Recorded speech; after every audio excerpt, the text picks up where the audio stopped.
Shalom. Welcome to Inside the Times and Seasons, a linguistic analysis of the names of the appointed times of Yahweh.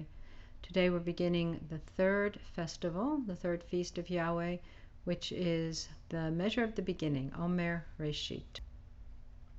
The Colonel says, Hebrew is a dense language for dense people.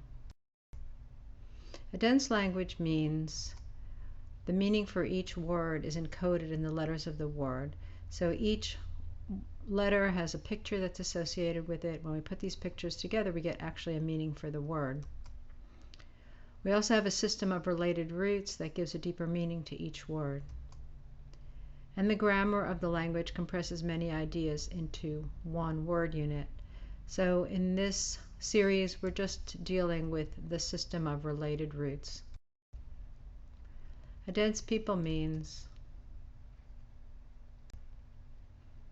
Omer Reisheet. We can read about this festival in Leviticus 23:10, and it is translated as first fruits, but it is not the Hebrew word first fruits, which is Bikurim. And in spite of the fact that many Messianics are used to calling it Chag HaBikurim, Jewish people do not call this day Chag HaBikurim. They look at it as the first day of the Omer, of counting the Omer.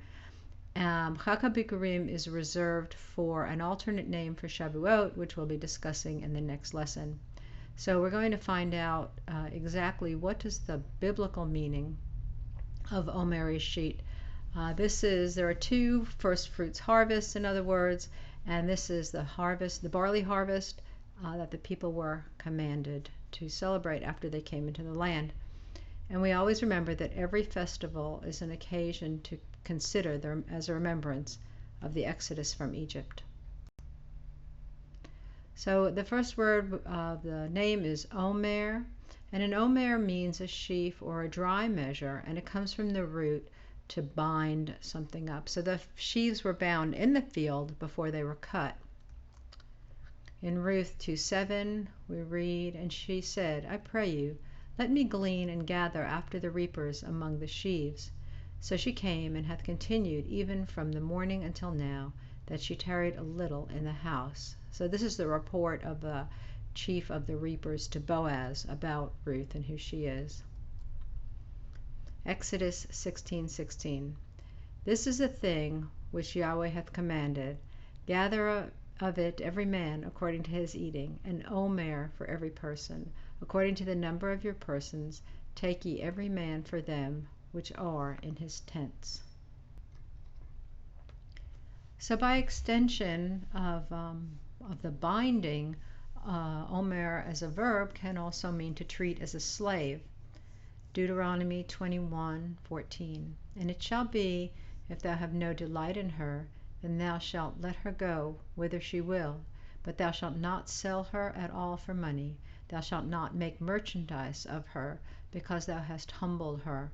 So this is the case of the man who finds a woman during war that he thinks he wants her, and then he decides he doesn't want her.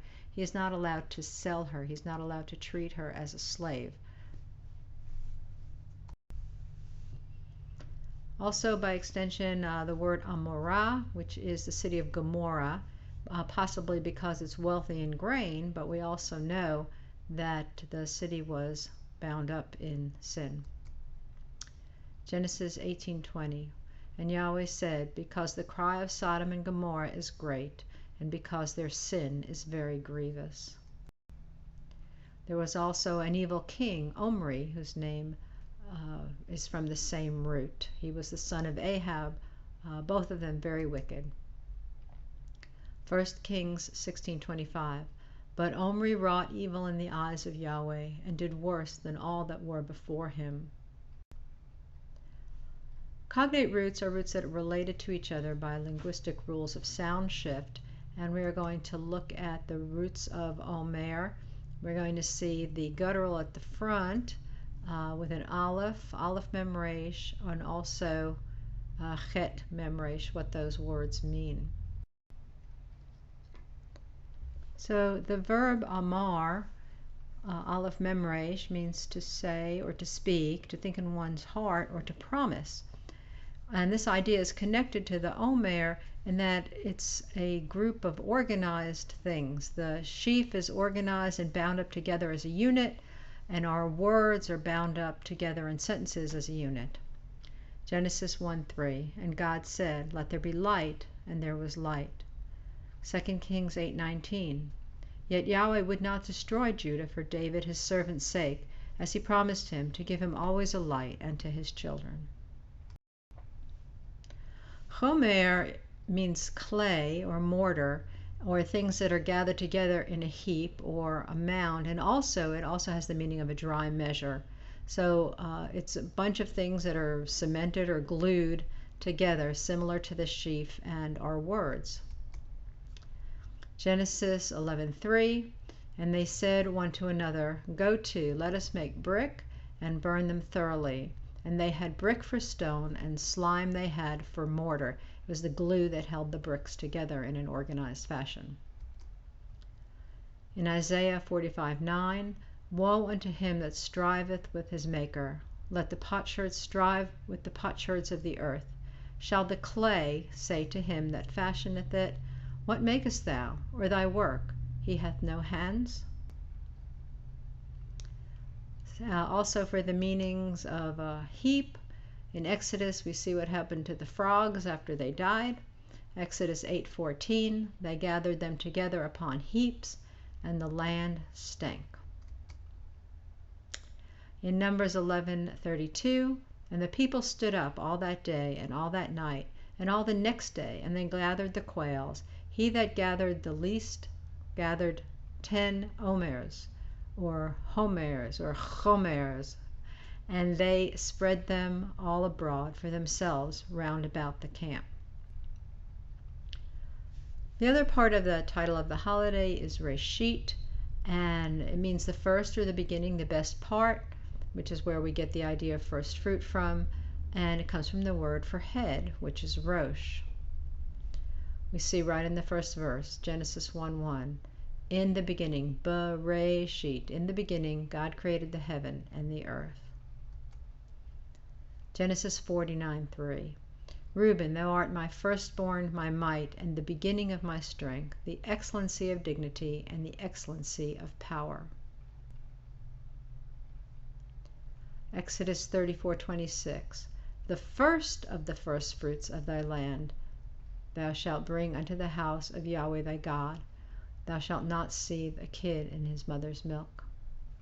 Deuteronomy 18:4, the first fruit also of thy corn, of thy wine, of thine oil, and the first of the fleece of thy sheep shalt thou give.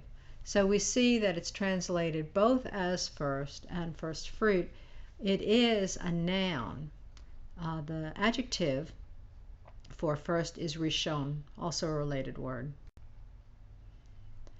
A parent root is a root that is a two-letter phoneme. It's a sound that expresses an idea, but it is usually not a word by itself. The parent word for Rosh is the two letters Resh, Shin. The first related root is Yarash, Yud Resh Shin, and it means to inherit or to possess. Genesis 15:3, and Abraham said, Behold, to me thou hast given no seed, and lo, one born in mine house is mine heir. Numbers 13:30, and Caleb stilled the people before Moses and said, Let us go up at once and possess it, for we are well able to overcome it. So the land was to be a possession to the people. The next word is morashah, which means an inheritance or a possession. Exodus 6:8, and I will bring you in unto the land concerning the which I did swear to give to Abraham, to Isaac, and to Jacob, and I will give it to you for a heritage. I am Yahweh. So the King James English is a little awkward there, concerning the which. He's just saying, I'm going to bring you to the land, the one that I swore that I would give to Abraham. And finally we have Eres, Arus, Aleph, Resh, Sin, which means to espouse or to have permission to marry. Hosea 2:19, and I will betroth thee unto me forever. Yea, I will betroth thee unto me in righteousness and in judgment and in loving kindness. and in mercies. So all these ideas with the resh, shin, and the ideas coming from the head have to do with the head having authority, like giving permission to marry, or also the idea of passing down from one generation to another as an inheritance.